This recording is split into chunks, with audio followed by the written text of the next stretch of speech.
$150,000. News 3 wants to alert you of upcoming consumer concerns. After imposing tariffs on Chinese steel, President Trump says he's ready to hit China with tariffs on just about every product they import.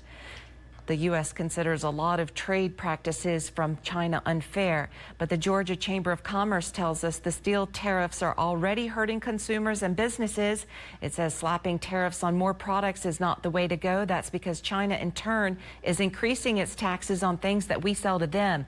First District Congressman Buddy Carter supports the president, but says there's going to be some pain. But in the short term, it is going to have an impact on our farmers. It's going to have an impact potentially on our ports, and I'm very concerned about that. That's why none of us want a trade war. None of us want to get into that. But at the same time, if we don't call China out now, if we don't call their hand, then we're never going to do it, and it's only going to get worse and worse. Carter and other members of Congress sent a letter to Commerce Secretary Wilbur Ross requesting an alternative sanction against China rather than those tariffs. In South Carolina, Volvo opened a plant in Ridgeville last month, but the new tariffs against China are causing the luxury car maker to reshuffle overseas production to stay competitive. And then that's also the idea with our South Carolina factory. We will build 2 cars there, and half of the production more or less is intended for export.